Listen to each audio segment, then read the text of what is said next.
नमस्कार दोस्तों, मेरा नाम है राज और आप देख रहे हैं modern farming and business YouTube channel.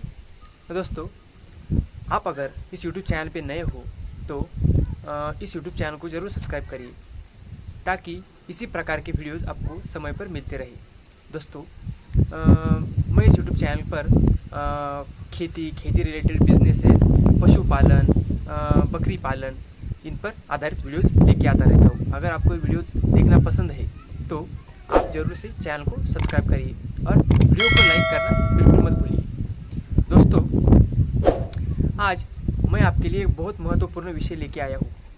वो यही है कि बारिश के मौसम में हम बकरियों के जो बच्चे होते हैं उनका ख्याल कैसे रखें। तो दोस्तों, जो बकरियों के बच्चे होते हैं वो हमारे लिए बहुत महत्वपूर्ण होते हैं, क्योंकि हमारा जो बकरी पालन व्यवसाय है, हमारा जो शेळी पालन व्यवसाय है, वो पूरा की पूरा मतलब 90 से 95% डिपेंड होता है बकरी के जो बच्चे होते हैं उनके प्रोडक्शन पे, उनके वेट गेनिंग पर। तो अगर हमारे बच्चों को कुछ हो जाता है बकरियों की, तो हमारे बिजनेस में डायरेक्ट हमें लॉस दिखाई देता है और हमें घाटा होता है। इसलिए खास करके बारिश के मौसम में, दोस्तों, बारिश के मौसम में आप जानते होंगे कि सबसे ज़्यादा परेशानी साल भर में बकरी पालन में कभी होती होगी तो इस बारिश के मौसम में होती है। और जो बारिश का मौसम होता है वो बकरी पालन में टर्निंग पॉइंट माना जाता है, क्योंकि बारिश के मौसम में बहुत सारी दिक्कतों का सामना हमें करना पड़ता है बकरी पालन में। जैसे चारा का व्यवस्थापन होगा, चारा व्यवस्थापन, चारा का मैनेजमेंट, और जो रहने का, बकरियों के रहने का जो एरिया है उसका नियोजन करना, ये बहुत मुश्किलियत में पड़ जाता है बारिश के वजह से। दोस्तों, और एक बड़ी परेशानी है बीमारियों का आना।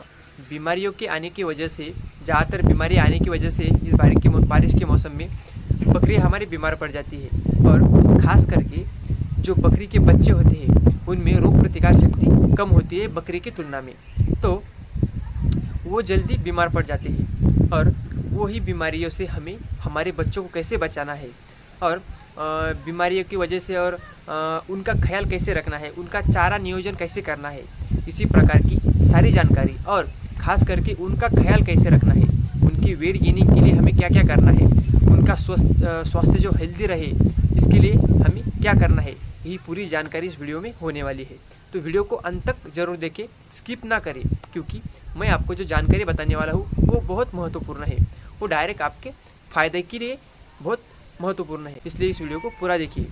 दोस्तों, खास करके बारिश के मौसम में दो चार जो बीमारियां होती है वो हमें देखने के लिए मिलती है। सबसे पहली और ख़तरनाक बीमारी बारिश के मौसम वाली वो होती है जुलाब का लगना, मतलब संडास लगना। छोटे बच्चों में ये बीमारी है हमें अक्सर देखने के लिए मिलती है। ये बीमारी क्यों होती है, इस पर हमें किस प्रकार से मार्ग निकालना है, क्योंकि हम हमारे बच्चों को ठीक तरीके से संभाल सकें और उनका ख्याल रख सकें। दोस्तों, ये जुलाब होता है, संडास होती है, ये बच्चों में कैसे आती है? तो जो हमारा बारिश के मौसम में जो घास उगती है, नई घास, हरी घास उगती है, और हम हमारे बकरियों को बाहर चराने के लिए छोड़ देते हैं, तो बकरी के बच्चे और बकरियां क्या करती है, वो घास खाती है, हरा घास, हिरवा कोड़ा घास खाती है। तो दोस्तों, उसकी वजह से, और जो नए अंकुर आए हुए होते हैं पेड़ों को, और जो झाड़ियों को नए अंकुर आते हैं उनको ये बकरी के बच्चे खाते हैं, और उसकी वजह से जो इनकी जो डाइजेस्टिव सिस्टम होती है, पचन संस्था, वो खराब हो जाती है। और उसी के साथ जो हमारा वातावरण होता है उसमें ज़्यादा ह्यूमिडिटी होती है, मतलब पानी का प्रमाण जो है इस वातावरण में बारिश की वजह से ज़्यादा होता है। और उसके साथ साथ भी ही वो हरा चारा खाते हैं, और उस पर भी वो हरा चारा में जो नए आए वाले अंकुर होते हैं उसे ज़्यादा खाते हैं, कोड़े अंकुर ज़्यादा खाते हैं। तो इसकी वजह से उनका डाइजेस्ट सिस्टम खराब होके उनको जुलाब लग जाता है। तो इस पर हमें क्या उपाय करना है? तो दोस्तों, हमें सबसे पहले ये ध्यान रखना है कि उनको ज़्यादा हरा घास नहीं खिलाना है। ज़्यादा से ज़्यादा इस बारिश के मौसम में जो बकरी के बच्चे होते हैं उनको भूसा खिलाना है, जो ड्राई मैटर होता है हमारा, तूर का भूसा, जवार का भूसा,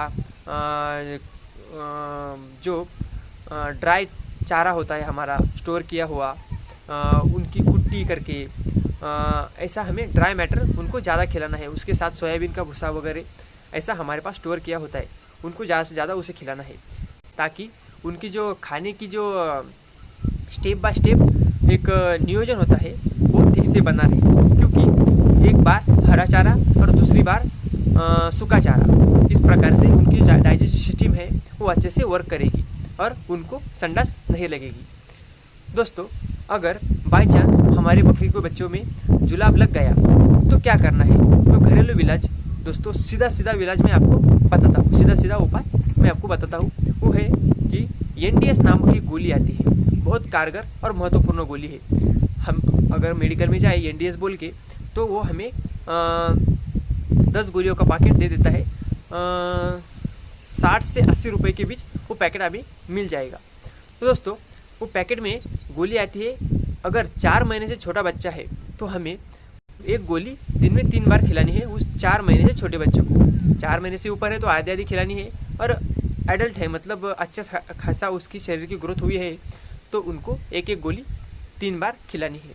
तो दोस्तों, इससे हमारे बच्चों की जो जुलाब की एक प्रॉब्लम होती है वो जल्दी दूर हो जाएगी। अगर हमारा मेडिकल दूर है, मेडिकल से दूर है, मेडिकल में जाना नहीं हो पा रहा है, तो उस कंडीशन में हमारे बकरियों के बच्चे जो होते हैं उनकी तबीयत ज़्यादा खराब ना हो, इसलिए जो हमारे किराना दुकान में मिल जाती है लोमोजेट नामक गोली, छोटी छोटी पीली गोली होती है, जिसे हम इंसानों में मतलब हम यूज करते हैं हमारे दस्त की प्रॉब्लम के लिए। तो वो भी गोली दोस्तों, 4 महीने से छोटा बच्चा है तो एक बार 2 गोली खिलानी है 3 बार, ठीक है। और 4 महीने के ऊपर का बच्चा है तो 3 गोली खिलानी है। तो दोस्तों, आप देखोगे कि तुरंत फर्क उससे पड़ जाता है। दोस्तों, उसके साथ ही जब भी आपको लगे कि बच्चे की जो तबीयत है वो खराब हो रही है, मतलब उसे जुलाब लग गया, और जुलाब लगने की वजह से बहुत जल्दी उनकी तबीयत है वो डाउन हो जाती है, बच्चों की खास करके, तो जो हमारे बच्चे हैं बकरियों के, उनको हमें गुड़ का पानी पिलाना है, गुड़ का पानी, ठीक है। गुड़ का पानी, उसका मिश्रण कैसे करना है? तो 1 गिलास पानी लेना है और उसमें इतना सा गुड़ डाल देना है, ठीक है, इतना सा गुड़। तो उसे अच्छे से मिक्स करके 10-10 ml, 4 महीने छोटा है तो 10-10 ml 3 बार हमें दिन में पिलाना है, और उसके साथ गोलियां भी पिलानी है, ठीक है।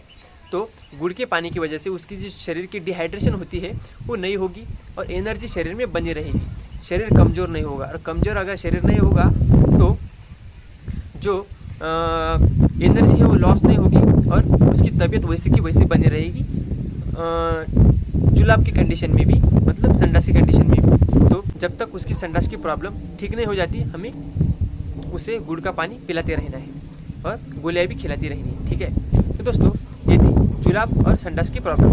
तो उसके बाद और एक प्रॉब्लम आ जाती है कि सर्दी आना, सर्दी लगना, उसके साथ साथ ही मुँह पे मावा आना, वो मुँह पे छाले आ जाते हैं, वो कंडीशन, उसके साथ ही बुखार आना, ये 3 प्रॉब्लम, और एक जुलाब लगना, ये 4 प्रॉब्लम अक्सर हमें जो बारिश का मौसम है उसमें देखने के लिए मिलती है। हमने जुलाब तो देख लिया, फिर ताप आए तो क्या करना है, मतलब बुखार आ गया तो क्या करना है? तो बुखार आया तो सिंपल सी बात है दोस्तों, उसे नीम की पत्तियाँ हमें खिलानी है, ठीक है, नीम की पत्तियाँ। उसके साथ साथ ही जो पैरासीटामोल गोली होती है वो आधी खिलानी है। 4 महीने से छोटा बच्चा है तो आधी खिलानी है, आधी आधी 2 बार आप खिला सकते हो, ठीक है। तो इस प्रकार से उसकी बुखार की प्रॉब्लम ही दूर हो जाएंगी। और भी बहुत सारी दवाइयाँ आती है दोस्तों मेडिकल में। अगर मेडिकल दूर है तो इस प्रकार के जो उपाय है जो आप सिंपल तरीके से कर सकते हैं, वो उस उपाय को मैं आपको बता रहा हूँ। अगर सर्दी लग गई तो उसके नाक पर हमें झंडू बाम लगाना है। ओकासेट नामक गोली आती है छोटी छोटी, किराना दुकान में आपको मिल जाएगी। उसे एक एक गोली को 3 बार खिलाना है, 4 महीने छोटा बच्चा है तो, और ऊपर है तो 2 गोली 3 बार खिलानी है। इस प्रकार से उसकी सर्दी की प्रॉब्लम दूर हो जाएगी। झंडू बाम उसके नाक पे लगाना है, इस प्रकार से सर्दी की प्रॉब्लम दूर हो जाएगी, ठीक है। उसके बाद आते हैं मावा बीमारी जो है वो बहुत हानिकारक होती है। उसमें बच्चों को ताप आती है, मतलब बुखार आता है, और बच्चे खाना पीना सब कुछ छोड़ देते हैं। तो उसकी वजह से उनकी तबीयत बहुत ज़्यादा खराब हो जाती है, डाउन हो जाती है। तो इस कंडीशन में क्या करना है, उस पर उपाय क्या करना है? तो उपाय करना है हल्दी, कापूर और खाने का तेल या जो सिर पे लगाते हैं वो तेल, कौन सा भी तेल आप यूज़ कर सकते हैं, उसमें मिला के मिश्रण करके जो लेप होता है, जो पेस्ट बनती है, उसके मुंह पे लगाना है 3 बार दिन में। इसकी मदद से 2 दिनों में ही उसकी जो मावा की तकलीफ है वो दूर हो जाएगी। इसी प्रकार से जो आम बीमारियाँ आती है बच्चों में, बकरियों के बच्चों में, वो बीमारियों के बारे में हमने आपको जानकारी दे दी। उसके साथ ही दोस्तों, जो बच्चे होते हैं उनको बारिश में हमें नहीं भीगने देना है, कभी भी बारिश में उनको बाहर नहीं ले जाना है। बकरियां भीग गई तो कोई प्रॉब्लम नहीं, पर बच्चे अगर भीग जाए तो प्रॉब्लम आती है, क्योंकि उनमें इम्यूनिटी मतलब रोग प्रतिकार शक्ति जो होती है वो बहुत कम होती है। उनके शरीर में जो ताकत होती है वो भी कम होती है, और उसकी वजह से रोगों का अटैक मतलब जो बैक्टीरियल इन्फेक्शन, वायरल इन्फेक्शन होता है वो जल्दी उन पर अटैक करता है। इसलिए उनका ज़्यादा से ज़्यादा हमने ख्याल रखना है। इसके साथ साथ ही दोस्तों, बकरियों का दूध उन्हें ज़्यादा मिलना चाहिए। बारिश के मौसम में बकरियां कम खाती है, इसकी वजह से दूध भी कम देती है, ठीक है। तो बकरियों को ज़्यादा चारा खिलाना है, ज़्यादा पानी पिलाना है। इसकी वजह से उनको भी दूध ज़्यादा आएगा और बच्चे ज़्यादा दूध पिएंगे तो बच्चे भी तंदुरुस्त रहेंगे। इसी प्रकार से ख्याल रखना है हमारे बकरियों के बच्चों का इस बारिश वाले कंडीशन में। दोस्तों, आशा करता हूँ आपको वीडियो अच्छे से समझ में आया हो। जो भी बात, जो भी सेंटेंस आपको समझ में नहीं आया है वो आप हमें कमेंट द्वारा पूछ सकते हैं, मैं आपको उसका जवाब 100% दूंगा। दोस्तों, किस विषय पर आपको वीडियो बनाकर चाहिए, किस विषय में आपको तकलीफ है, किस विषय में आपको कठिनाइयाँ आती है बकरी पालन में, खेती में और दूसरे व्यवसाय में, उसके बारे में आप हमें बताइए। किस विषय पर वीडियो बनाकर चाहिए आपको, वो भी बता सकते हैं। तो दोस्तों, इसी प्रकार से इस वीडियो में बस इतना ही। अगर आप हमारे YouTube चैनल पर नए हो तो चैनल को सब्सक्राइब कीजिए, वीडियो को लाइक कीजिए, क्योंकि लाइक की वजह से हमें बहुत सारी प्रेरणा, बहुत सारा मोटिवेशन मिलता है इसी प्रकार के नए नए और इन्फॉर्मेटिव वीडियोज़ आप तक लाने के लिए। दोस्तों, नए हो तो ज़रूर सब्सक्राइब करिए और इस YouTube चैनल को दोस्तों सपोर्ट करिए। तो चलिए, इसी प्रकार की वीडियोज़ आपको हर समय पर डे मिलते रहेंगे, ये हमारा वादा है आपसे। तो चलिए दोस्तों, मिलते हैं अगले वीडियो में इसी प्रकार की जानकारी के साथ। जय जवान, जय किसान।